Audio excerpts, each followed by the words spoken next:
Hello' বন্ধুসকল, স্বাগতম জনাইছোঁ মোৰ ইউটিউব চেনেললৈ। মই বিক্ৰম, আপোনালোকে চাই আছে বিক্ৰমছ লাইভ ইউটিউব চেনেল। বন্ধুসকল, আজি আমি কথা পাতিবলৈ ওলাইছোঁ তামিলনাডুৰ চেন্নাইৰ 5খন চাবলগীয়া ঠাই, যিকেইখন এক মনোমোহা দৃশ্যৰে ভৰপূৰ। গতিকে আহকচোন বন্ধুসকল, পলম নকৰি ভিডিঅ'টো আৰম্ভ কৰোঁ। বন্ধুসকল, আমাৰ লিষ্টত প্ৰথম আছে মহাবলীপুৰম। মহাবলীপুৰম ঠাইডোখৰ বহুত ডাঙৰ, ইয়াত চাবলগীয়া বহুতো আছে। ইয়াত তামিল মানুহবোৰে তেওঁলোকৰ আৰাধ্য তিৰুপতি বালাজীক দৰ্শন কৰিবলৈ যায়। ইয়াৰ উপৰিও ই এক পৰ্যটন স্থল, আৰু পৰ্যটন স্থলৰ কেন্দ্ৰবিন্দু হ'ল তাত হাউলি থকা শিল বা পাথৰ, যিয়ে বিজ্ঞানৰ নিয়মৰ বিপৰীতে গৈ বহু বছৰ ধৰি এনেকৈ হাউলি আছে।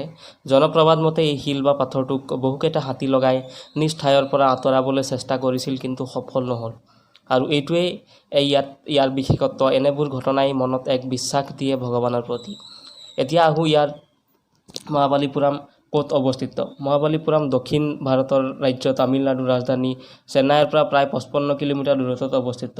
মহাবলীপুৰমক মামলাপুৰাম বুলিও কোৱা হয়। এই ঠাইডোখৰ 2019 চনত ভাৰতৰ প্ৰধানমন্ত্ৰী নৰেন্দ্ৰ মোদী আৰু চীনৰ ৰাষ্ট্ৰপতি জিনপিং ইয়ালৈ আহিছিল। ইয়ালৈ অহা উপযুক্ত সময় হৈছে নৱেম্বৰৰ পৰা ফেব্ৰুৱাৰীলৈ।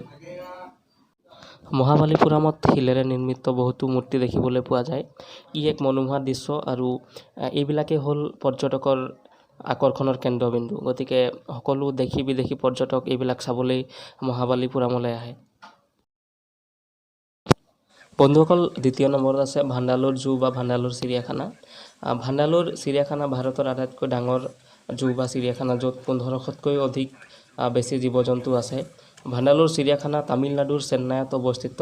ই চেন্নাই আন্তঃৰাষ্ট্ৰীয় বিমানবন্দৰৰ পৰা প্ৰায় 35 কিলোমিটাৰ দূৰত্ব, আৰু চেন্নাই মেইন চিটিৰ পৰা প্ৰায় 45 কিলোমিটাৰ দূৰত্ব। চিৰিয়াখানাখনৰ মুঠ মাটিকালি প্ৰায় 6.03 কিলোমিটাৰ, য'ত নেকি 1490টা ভাগত বিভক্ত হৈ আছে। ইয়াত দেশৰ ভিতৰত আৰু দেশৰ বাহিৰৰ পৰা বহুতো জীৱ জন্তু ইয়ালৈ অনা হয়। চিৰিয়াখানাখন ভ্ৰমণ কৰিবলৈ চাইকেল নাইবা ইলেক্ট্ৰিক কাৰৰ ব্যৱস্থা আছে, য'ত নেকি এক্সট্ৰা পইচা পে' কৰিবলগীয়া হয়।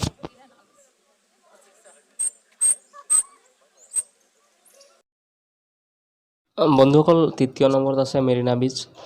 মেৰিনা বীচখন দক্ষিণ ভাৰতৰ তামিলনাডু ৰাজ্যৰ চেন্নাইত অৱস্থিত। ই বে অফ বেংগলৰ এটা অংশ, যাক আমি মেৰিনা বীচ বুলি কওঁ। ই ভাৰতৰ আটাইতকৈ ডাঙৰ বীচ, যি নেকি প্ৰায় 13 কিলোমিটাৰ দূৰত্বত আৱৰি আছে।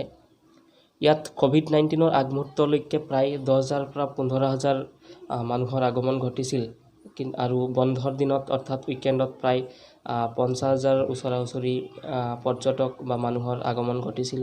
কিন্তু বৰ্তমান পৰিস্থিতি ইমান ভাল নোহোৱাৰ বাবে মানুহৰ সংখ্যা কিছু পাতল হোৱা পৰিলক্ষিত হৈছে। মেৰিনা বীচ চেন্নাই আন্তঃৰাষ্ট্ৰীয় বিমানবন্দৰৰ পৰা প্ৰায় 14 কিলোমিটাৰ দূৰত অৱস্থিত, য'ত নেকি মেৰিনা বীচৰ কাষতে লাগি আছে জয়ললিতা অৰ্থাৎ তামিলনাডুৰ প্ৰাক্তন মুখ্যমন্ত্ৰীৰ সমাধিক্ষেত্ৰ, আৰু ওচৰতে লাগি আছে ব্ৰিটিছে নিৰ্মাণ কৰা এক ডাঙৰ বিশ্ববিদ্যালয়, যাক মাদ্ৰাজ ইউনিভাৰ্চিটি বুলি জনা যায়। গতিকে ইয়ালৈ বহুতো মানুহৰ আগমন ঘটে। অকল দেশৰ ভিতৰৰ মানুহেই নহয়, বহুতো দেশৰ বাহিৰৰ মানুহ ইয়ালৈ আহে, আৰু তেওঁলোকে চেন্নাই মেৰিনা বীচৰ আনন্দ উপভোগ কৰে। মেৰিনা বীচখন কেৱল পৰ্যটনস্থলেই নহয়, ই এক চিহ্ন বা এক লেণ্ডমাৰ্ক বা এক মিলনভূমি, কিয়নো চেন্নাইলৈ বহুতো ৰাজ্যৰ মানুহে নিজ নিজ কৰ্মক্ষেত্ৰৰ বাবে যায়, আৰু সেই মেৰিনা বীচ নামৰ ঠাইতে তেওঁলোকে ইজনে আনজনৰ লগত মিলাপ্ৰীতি হয়। বন্ধুসকল, চতুৰ্থ স্থানত আছে Vellore, the fourth city of Tamil Nadu. Vellore হৈছে এখন পৰ্যটনস্থল, য'ত বহুতো দেশ বিদেশৰ পৰ্যটকৰ আগমন দেখিবলৈ পোৱা যায়। ইয়াৰ বিশেষত্ব এই যে ইয়াত আগৰ দিনৰ বিশাল বিশাল দুৰ্গ দেখিবলৈ পোৱা যায়। ই চেন্নাই মেইন চিটিৰ পৰা প্ৰায় 139 কিলোমিটাৰ দূৰত্বত অৱস্থিত। ইয়ালৈ অহা উত্তম সময় হ'ল অক্টোবৰ পৰা মাৰ্চ মাহলৈ। ইয়াৰ মুখ্য আকৰ্ষণ হ'ল Vellore fort, golden temple, জলকণ্ডেশ্বৰ temple আৰু টিপু মহল।